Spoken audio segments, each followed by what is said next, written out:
Dr. Neal Barnard. Dr. Neal Barnard. We're very, very excited about hearing from Dr. Neal Barnard. Dr. Neal Barnard. He is the founder of the Physicians Committee for Responsible Medicine. Let's welcome Dr. Neal Barnard. Neal Barnard, thank you so much for this interview. My pleasure. Thank you for including me.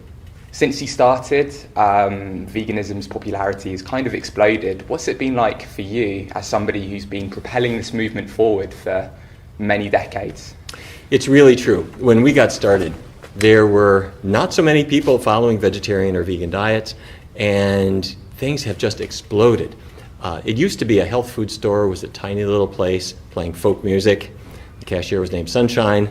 And now if you look at health food stores, they are enormous. They're selling so many products, and people are buying them. There's tremendous interest in it. There are so many books and websites and products, and it's wonderful to see. But perhaps the most important thing, I think, is that the scientific basis for this has also matured. We now know very, very clearly that a plant-based diet really does help weight loss, cholesterol gets better, blood pressure gets better, diabetes gets better, all of these things. And we have a very good base of scientific evidence now that we didn't have maybe a few decades ago. But a few decades ago, we had a lot of scientific data. Do you not think it's the way the data is assimilated that's more of a problem rather than us needing more and more data? You know, we've known for quite a long time that a plant-based diet was better for you. And one could certainly have argued that based on what we knew in the 1950s, people should have already been changing their diet at that point. I think that's really true. But at the same time, what we have been able to do is to really show that, let's say a person has developed diabetes and they start this diet, what's likely to happen to them? Will their blood sugar really fall? And will they really lose weight? And how quickly? And we've been able to nail those things down really quite well. What is especially gratifying is the consistency of evidence. It's not as if some study shows that you gain weight and some study shows that you lose weight. They are remarkably consistent. You put people on a low-fat vegan diet, they lose weight, and it doesn't matter if you do it with healthy young people, really overweight older people, you do it at work, you do it at home, you do it in the hospital, whatever. This huge range of studies has been hugely consistent, and that gives people tremendous confidence. And that's why the US government now holds that a vegetarian diet is one of the healthiest ways to go. You're suing the US government though, aren't you?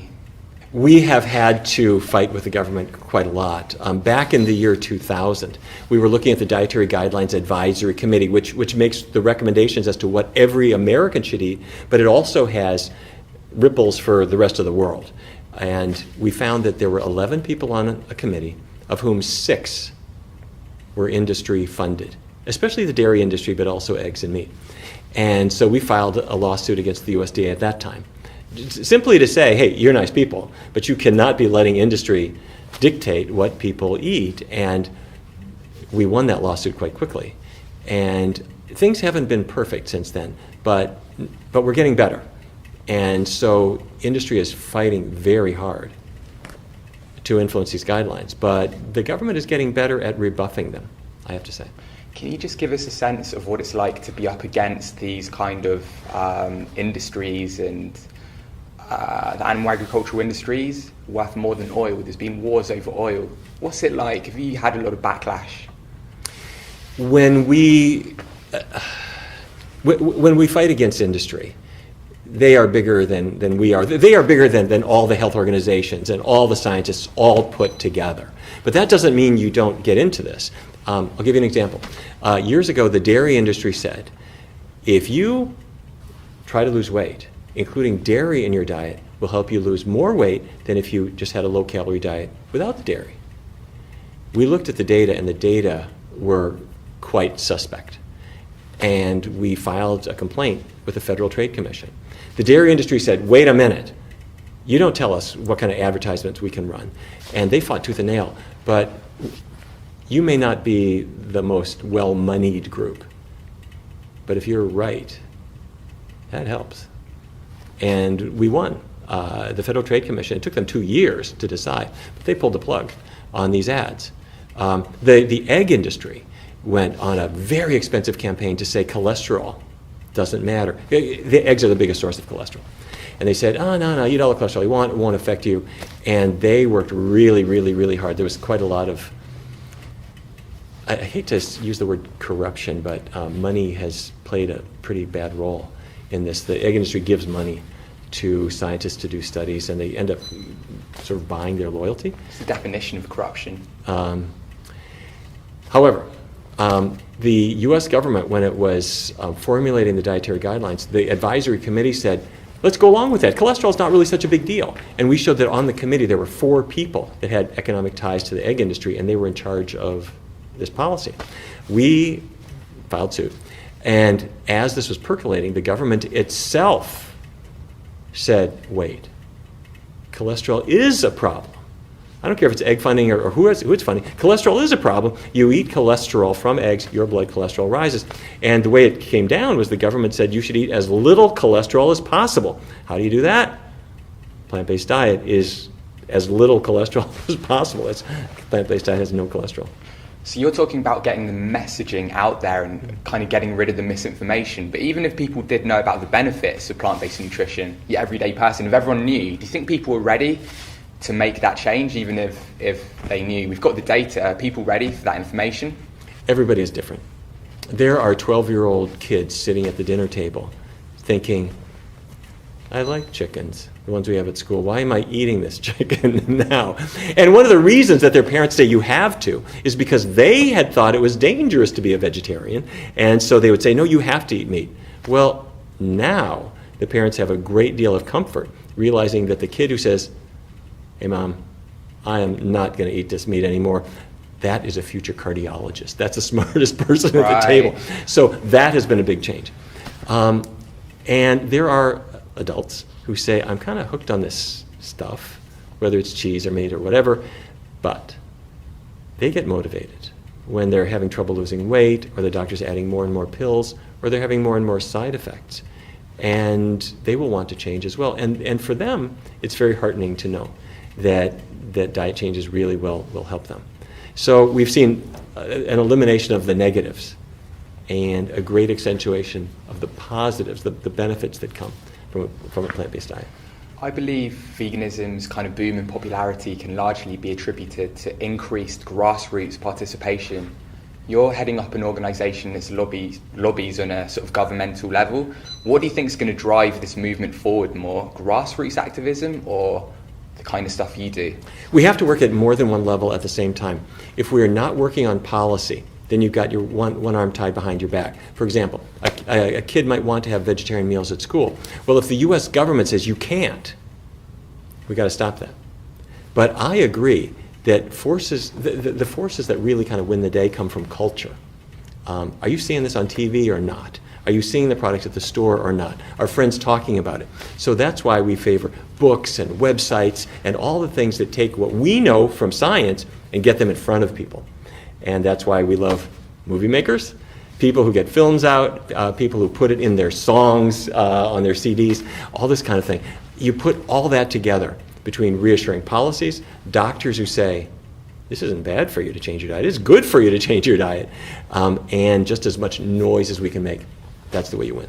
So you're saying the increased popularity of veganism and plant-based nutrition, the knowledge of plant-based nutrition, has largely come in the last few years because of the democratization of information, the age of the internet, that's facilitated this change? I think all of these things have been working together in a very good way, including health professionals like dietitians who are trained in what I might call sort of fairly conservative approaches to nutrition. Even what was called the American Dietetic Association, now called the Academy of Nutrition and Dietetics, they said decades ago, a plant-based diet has health advantages. It's a good thing to do. And that has encouraged lots and lots and lots of folks. When we got started, there were not very many doctors singing that song, but man, has that changed. So we're seeing changes at every level, and that's a good thing. Let's talk about the barriers. We've kind of talked a little bit about them. What are the main barriers holding this movement back? Part of it is industry.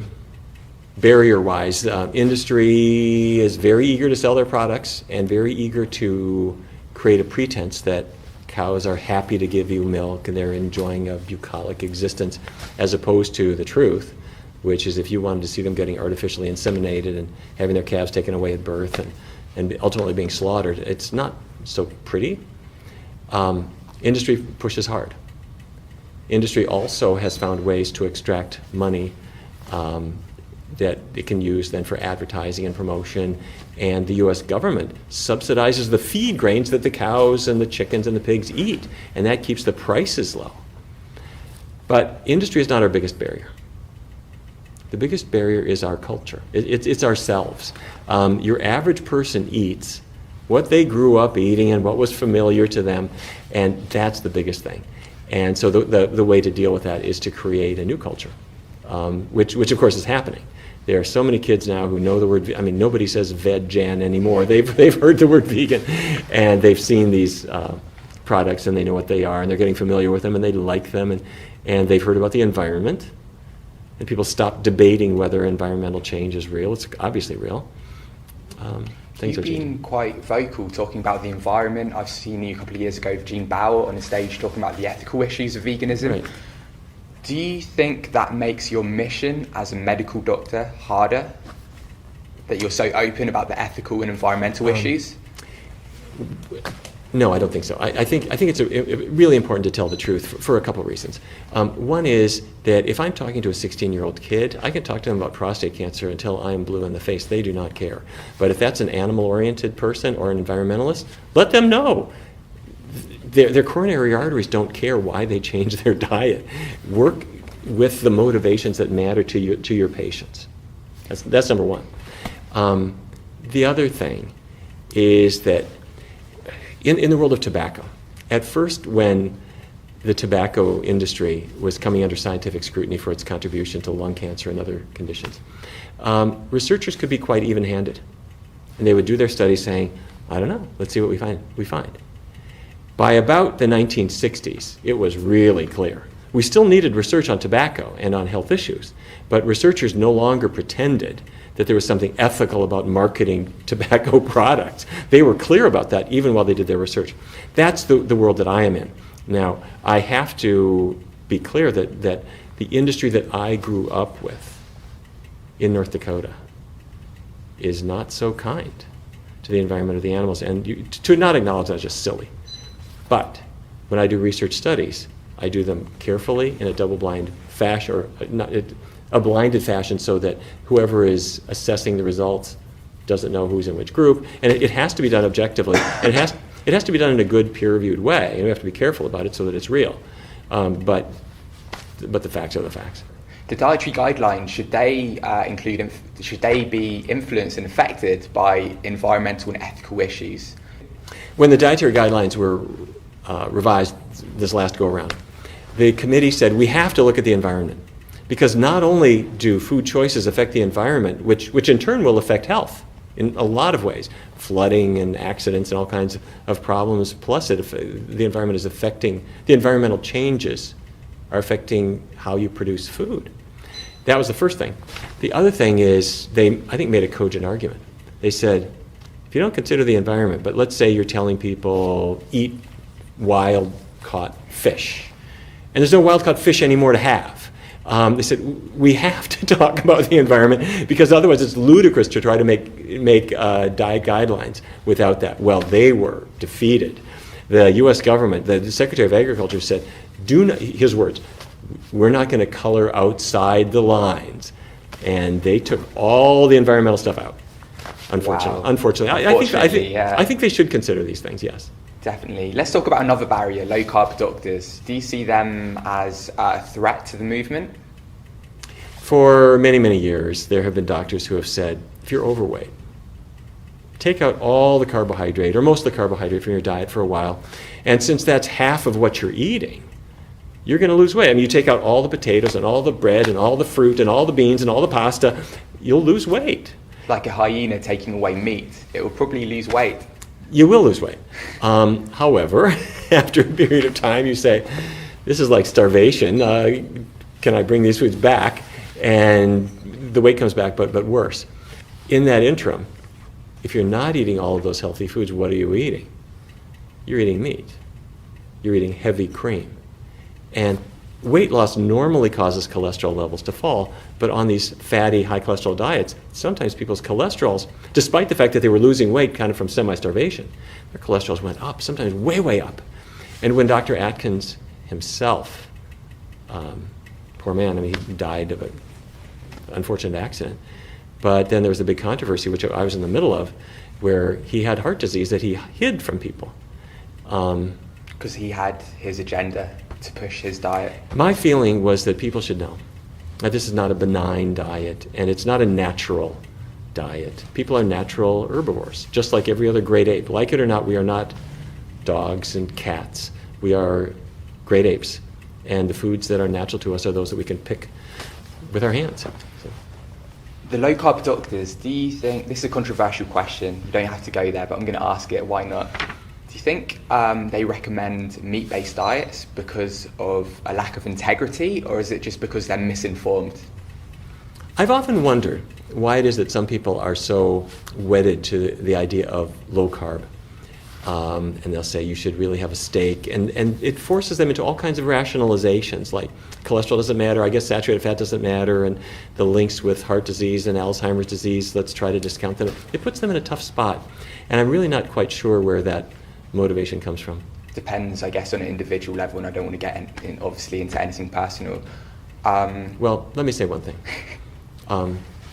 About a month ago, I was invited to give a talk in New York at the Weill Cornell Medical Center.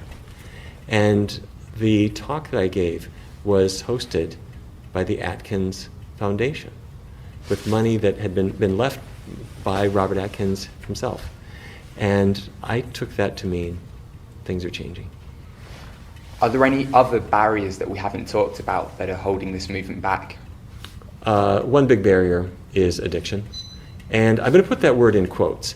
But what I mean by that is not are you back in an alley shooting up cheese. What I mean is, do you just feel hooked on something, and are you paying a price for it? So if a person says, I don't think I could give up cheese, and despite the fact it's 70% fat and very high in calories, and your weight is going up and up and up, and you've got diet-related diseases, and a person says, I can't give it up, it's time to start using an addiction model for it. You don't have to say that they're physically addicted, although people have, including me, have made a very good case for why there are physical things happening in the body and in the brain that do seem to get people hooked. But if you use a model based on addiction treatment, what do? You say, first of all, don't fool around with that stuff. An alcoholic has got to just not drink. If you are 75 pounds overweight from eating cheese and meat, you just set it aside. And use social supports, look at good alternatives, put all of the things that we know defeat addictions to work to deal with your food habits, and you'll get some payoff. Do you think doctors don't recommend veganism because they themselves eat meat?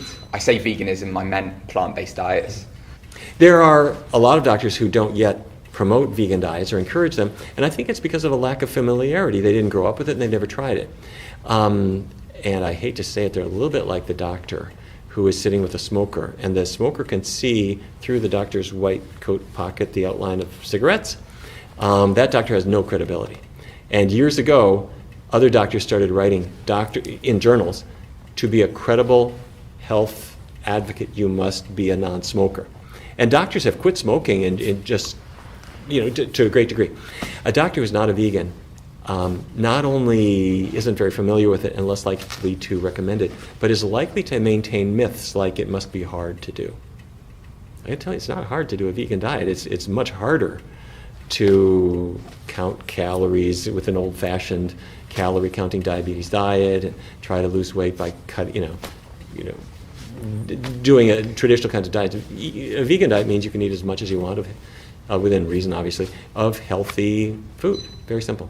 I love the comparison you use between the tobacco industry and what we've got at the moment, trying to push the plant-based movement forward. A little bit different though. With tobacco, it was a binary thing. Tobacco smoking was bad. Not avoiding tobacco smoking was good. With meat, it's a little bit different, because a lot of people think processed meat is really bad, but then they think unprocessed meat is good. So it's going to be a little bit harder than the smoking thing that happened 50 years ago. Where do you see the trajectory of this movement going? How long do you think it will take for people to really start giving up animal products? People have already started giving up animal products. And when we started the Physicians Committee in 1985, there were very few doctors talking about this. Today, there are hundreds and hundreds and hundreds, maybe thousands, there are lots of them all over the place. And we have an annual conference. The one in 2016 had 750 doctors, medical students, dietitians come, and there is a huge movement in this direction. So the old days of doctors being skeptical and whatever, virtually all doctors know this is a good idea. Many of them are trying it, the rest know that they should. At the time, do you have any idea about the timeline of that? We don't all eat the same meal at the same time. So some people have gone vegan already, others are going that way today and tomorrow and the short time period. Others will take a while, and there are people who have an economic interest in never following a healthful diet, and those people will never change. But more and more people are going this direction. I think one of the things that's fueling it is not only the doctors like me who have been talking about this for a long time, but athletes. We are seeing so many football players, the top male and female tennis players now. I'm talking about Novak Djokovic and Serena Williams. Both said, sign me up, take the animal products off their plate. Novak Djokovic just set up a vegan restaurant in Monaco. It's the most chic place, you can imagine. And so people read about this. Becoming trendy. It's becoming trendy, but trendy for people for whom performance matters. And we have top politicians who are doing this. And by the way, it's not just people who are endurance athletes like tennis players and sprinters and long distance runners, but football players. I'm talking about American football. These people who need to be muscular and fast at the same time. And we're seeing more and more people doing this. What message do you have for the Food for Life team in the UK who have a mission to open a Barnard Centre and get the Food for Life programme clinically commissioned by the National Health Service? The Food for Life program is a way to get practical tools into people's hands, information that they can use, and an understanding of how you put it to work. That's a wonderful, wonderful gift for so many people. And I'm really delighted that there are folks in the UK who are going to be doing this and bringing it forward. I think it is fantastic. And for doctors, advocates, teachers who want to see this movement go forward, the Food for Life people are your best right arm. In 2016, you got animal testing ended at every medical school in the US. What big achievement do you expect in 2017? Or in the future? Yeah, well, for you? 2016 has been a good year. Every medical school in the US and Canada stopped using animals for education leading up to the MD degree or the DO, Doctor of Osteopathy degree. The U.S. Congress passed a new animal testing law that said animals can only be used for industrial chemicals as a last resort after you use all the alternatives first. That was a huge step forward that we were working for 10 years on that. There have been many, many other changes too, so there are always things that have been terrific. In 2017, we're tackling other animal uses in laboratories, some educational areas at higher levels like trauma training, that's where a few places still use animals. And of course the biggie is getting animals off the plate, because when you do that, the animals are happier, the earth breathes easier, and your coronary arteries are going to be a whole lot better off too. Coming to the end now, what do you think the biggest threat to the movement is? The biggest threat to the movement, I think it's important not to let things interfere with what we're going to do. A plant-based diet is a great thing on every level. There is no disadvantage to it. And I don't think we need to worry too much about the fact there's some resistance. Because if a person says to you, I'm not ready to go there, I don't want to do that, I couldn't afford it, my family would be against it, I'm not sure where I get my protein, that's not no. That's a person just telling you all the problems that you need to solve for them. And those problems are getting solved. So I don't really see any insurmountable threats. I think that industry is strong, so what? They're losing ground anyway. to this, and they're diversifying. So we've got the dairy industries buying soy milk companies so that if soy milk is popular, they'll sell that. So yes, people are addicted to all these things to a degree, but we're breaking through these addictions with healthier products, great tastes, big stores with very cool stuff to buy, and it's very much a winning trajectory. Last question, you're a role model to so many people. Who are your role models? There are so many people that I have looked to and have inspired me. I'll mention just a couple. Dean Ornish, I think, is a medical genius. When he was a medical student, he started looking at what diet could do for heart patients. This disease that kills more people worldwide than anything else, he started tackling with a plant-based diet and other healthy lifestyles. Colin Campbell, Caldwell Esselstyn, John McDougall, a very humble person, but John has brought people into his center in California and completely just changed their outlook. And there are lots of doctors working in their medical centers like Rob Ostfeld and many others who are bringing this diet forward in such a great way. Rip Esselstyn, who's Caldwell Esselstyn's son, and has said, he's like the most macho person in the world, but he says, you too can do this diet, and Rip is a wonderful person. So I could go on and on and on and on, but there have been so many people who not only have motivated me, but they're also really cool people. And so you can talk with them and get their advice, and I might add one more. Kim Williams is the immediate past president of the American College of Cardiology, and adopted a plant-based diet for his own health, but then started thinking, wait a minute, I'm a cardiologist. Let's get this word out widely. And so he's been super effective at doing that as well. So I see victory. You've certainly motivated me, so I just want to say keep up the good work, keep propelling the movement forward. I love your propensity and tenacity to get the message out, and you work so hard, so thank you so much. Well, thank you. There's a lot left to do, but we're doing it together. Let's get some lunch. All right, let's do that. Thanks a lot. Thank you.